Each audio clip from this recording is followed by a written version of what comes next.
हजरत सुमैया रजी अल्लाह ताला अन्हा की शर्मगाह में इंदामे नहानी में खंजर मार दिया अबू जहल ने, इधर से डाला उधर निकाल दिया। कहता अबू जहल कि इस्लाम छोड़ दे। क्या कहती अबू जहल? बिल्कुल नहीं। इतनी बड़ी सजा पाने के बावजूद भी क्या कह रही है? इस्लाम नहीं छोड़ सकती। एक पैर इस ऊंट से बांध दिया, दूसरा पैर उस ऊंट से बांध दिया। हर मुसलमान को गौर करना चाहिए, क्या उसकी पूरी की पूरी जिंदगी इस्लामी है? इस्लाम के अंदर पूरा का पूरा दाखिल होने का मतलब यह है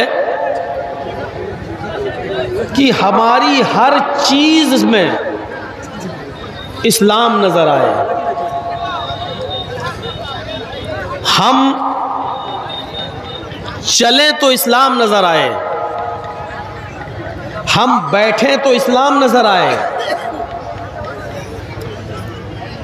हम खाना खाएं तो इस्लाम नजर आए, हमारा उठना बैठना लेटना सोना जागना खाना पीना चलना फिरना शादी नमाज रोजा हर चीज में इस्लाम नजर आए। देखा जाए तो कितनी छोटी सी आयत है, या अय्युहल्लज़ीना आमनु उदखुलू फिस्सिल्मि काफ़्फ़ा, ऐ ईमान वालो तुम इस्लाम के अंदर पूरे के पूरे दाखिल हो जाओ। इस आयत पर कितने लोग अमल करते हैं?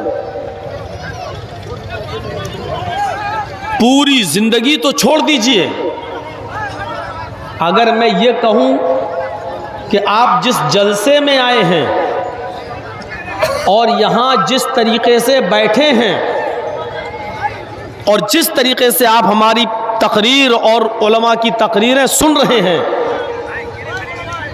मैं दावे के साथ कह सकता हूं कि ये भी इस्लामी नहीं है। क्या हम इस्लामी तरीके से सुन रहे हैं? क्या हमारे जलसों से इस्लाम छलकता हुआ नजर आ रहा है? नबी अकरम सल्लल्लाहु अलैहि वसल्लम जब नसीहत किया करते थे, लोगों को वाज किया करते थे, लोगों को कोई बात समझाते थे, खुतबा देते थे, तकरीर करते थे, आप यकीन मानिए अगर किसी सहाबी के सर पर मक्खी भी बैठी होती थी तो वो उसको भी नहीं उड़ाता था। उनका जलसों और तकरीरों को इस तरीके से सुनना क्या हमसे तालमेल खाता है? हमारे यहाँ जो जलसा होता है उस जलसे के लिए हम जलसे के साथ साथ एक मेले का भी इंतजाम करते हैं और उस मेले के अंदर चाय पकौड़ियाँ बैगनी बैलून्स चूड़ियाँ ये सारी चीज़ें वहाँ आपको बिकती हुई नज़र आएंगी और लोग जलसे से उठ कर शॉपिंग करते हुए नज़र आएंगे और उस मेले के अंदर लड़के और लड़कियों का एक साथ जमा होना टहलना और घूमना भी आपको नज़र आएगा। क्या हमारे जलसे भी इस्लामी हो रहे हैं? हमारे जलसे भी इस्लामी नहीं है, हमारी शादियां भी इस्लामी नहीं है, हमारा रहन सहन भी इस्लामी नहीं है। कोई एक चीज बता दीजिए आप हमारी जो हमारे समाज में हो और वो इस्लामी हो। जबकि कुरान ये कह रहा है कि सिर्फ एक चीज नहीं, पूरी जिंदगी इस्लामी होनी चाहिए। हमारे हर अमल से इस्लाम छलकता हुआ नजर आता हो।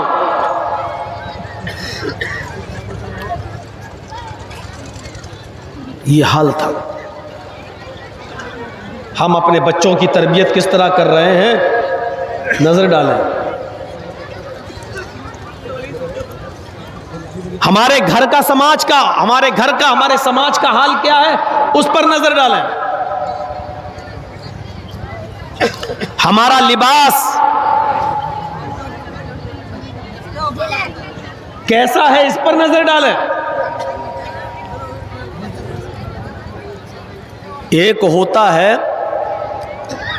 इस्लाम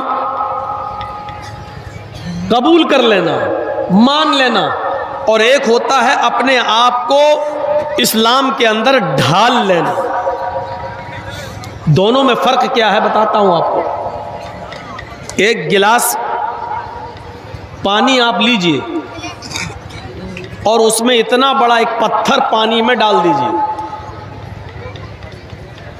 2 दिन के बाद भी जब आप देखेंगे तो पानी के अंदर पत्थर पड़ा हुआ आपको दिखाई देगा।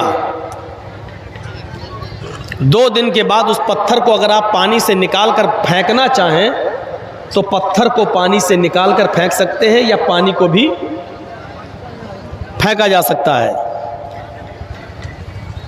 क्या हुआ? पानी के गिलास में पत्थर पड़ा था, आपने 2 दिन के बाद या 5 दिन के बाद पत्थर को निकाल कर फेंक दिया। क्या मैसेज गया? पत्थर पत्थर रहा, पानी पानी रहा। ना पानी ने पत्थर को अपने अंदर जज्ब किया, ना पानी ने पत्थर को जज्ब किया, ना पत्थर ने पानी को जज्ब किया। आपने जब चाहा पानी में पत्थर डाला और जब चाहा आपने उसको निकाल कर फेंक दिया, कोई फर्क नहीं पड़ा। ये जो आज जलेबी बिक रही है ना मेले में, इस जलेबी में रंग पड़ता है, कलर। गुलाब जामुन है, रसगुल्ला है, उसमें कलर पड़ता है, कलर, खाने वाला कलर। आप 2 रुपए का कलर ले आइए खाने वाला, और 1 गिलास पानी में वो ग्रीन कलर या रेड कलर डाल दीजिए।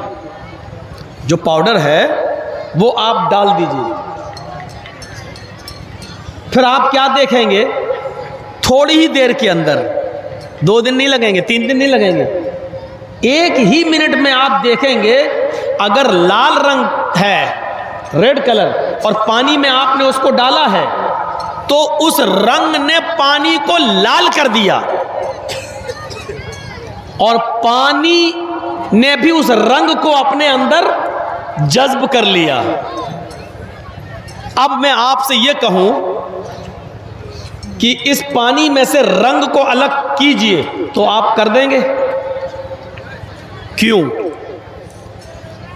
अभी तो पत्थर डाला था आपने, 2 दिन के बाद पत्थर को निकाल के फेंक दिया, पत्थर को तो आपने अलग कर दिया।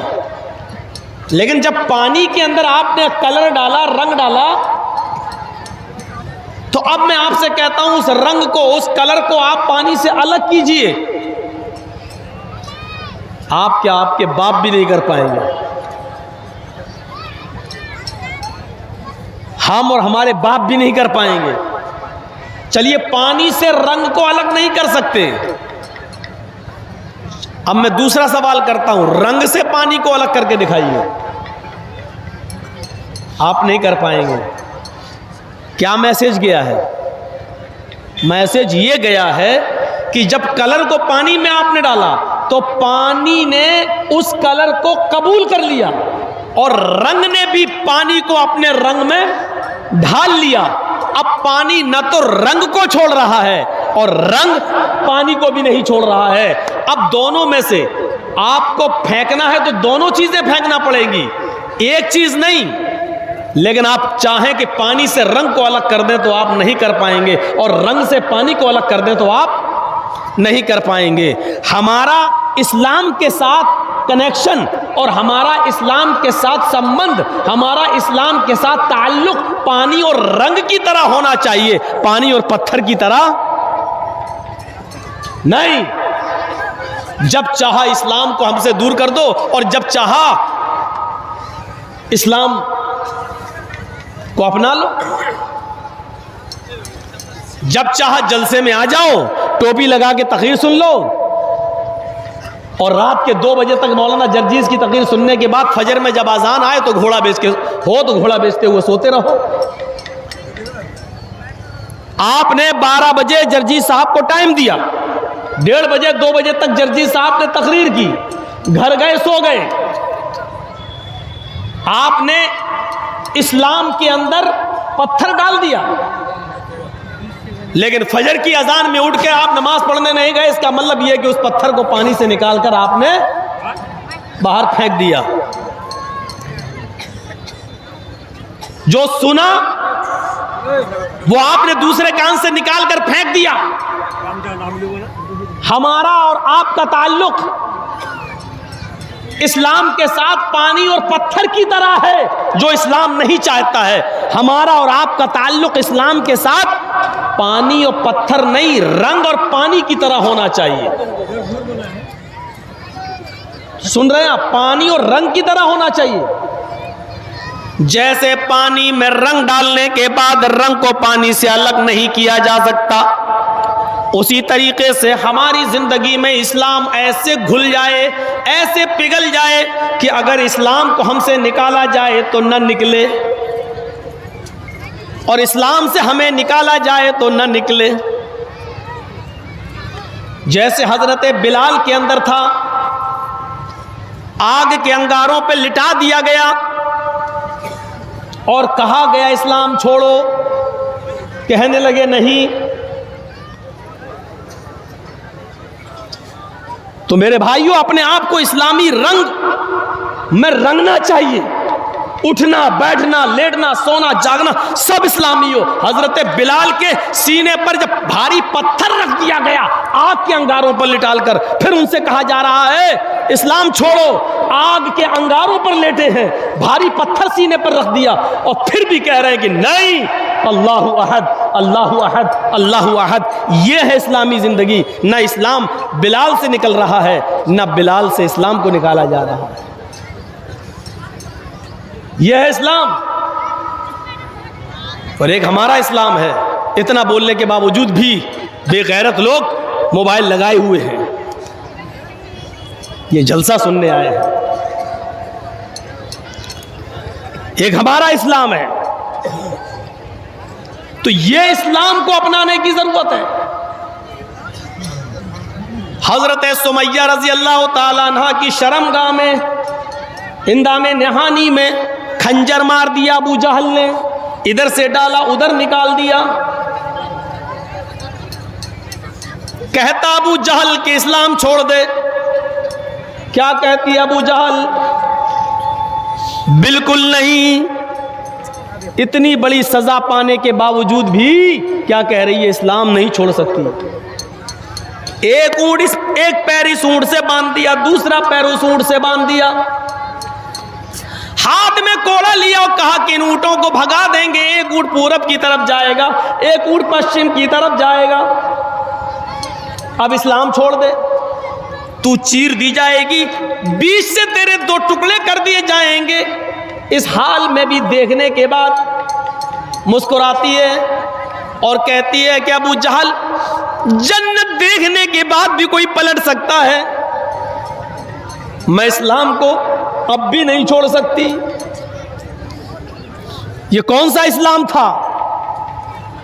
ये होना चाहिए हमारा इस्लाम के साथ कनेक्शन। यहां तो 5-6 लड़के घेर ले, लाठी डंडा लेके और कह बोल जय श्री राम, तो मारे डर के हमारे मुंह से निकल जाएगा जय श्री राम। जान बचाने के लिए एक हमारा इस्लाम है। सोचिए हम कहां खड़े हैं। हम अपने घरों में इस्लाम नाफिज नहीं कर पाए, हम अपनी लड़कियों को पर्दा नहीं करा पाए, हम जलसों में हैं और हमारी बहनें अभी भी मार्केटों में घूम रही हैं। हम रात के 12-12 और 1-1 बजे तक उनके हाथों में मोबाइल देकर इस्तेमाल करवा रहे हैं, और हमारी जवान बेटियां मोबाइल चला रही हैं। एक ये हमारा इस्लाम। और फिर कहते हैं कि हमारा मजाक उड़ाया जा रहा है। फिर हिजाब पे पाबंदी नहीं लगेगी तो क्या होगा?